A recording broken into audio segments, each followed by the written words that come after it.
Academic studies using a simulated driving experience have shown that texting impairs a driver's abilities. To find out how this translates to actual on-road conditions, Car and Driver compared the results of texting while driving to the effects of drunk driving on the same day and under exactly the same conditions.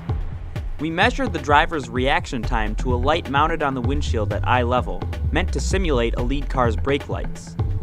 The critical measurement was the time between activation of the red light and application of the brake pedal.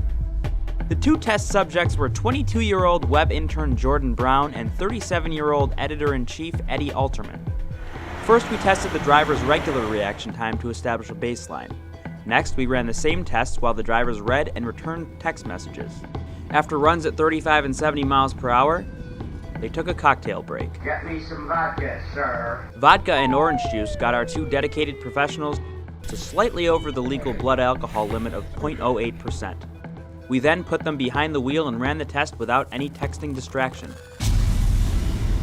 Brown's reaction times degraded significantly while texting.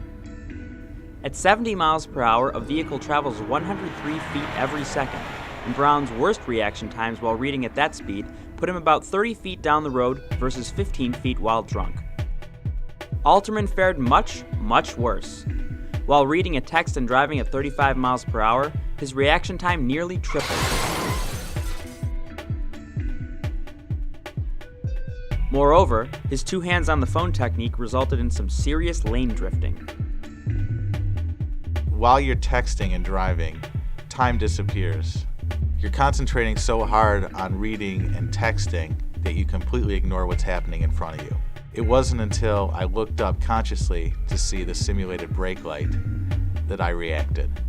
You shouldn't be doing anything as complicated as texting from behind the wheel.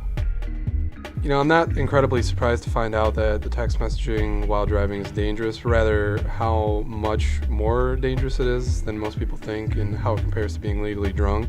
I'm definitely guilty of text messaging while driving, but having seen the results from this test, it sort of makes me think twice about doing it in the future. Maybe just come to a complete stop before I pull the phone out next time. The results are clear. Reaction times are drastically slower when a driver is distracted by texting. So the next time you're tempted to text, tweet, email, or otherwise type while driving, either ignore it or pull over.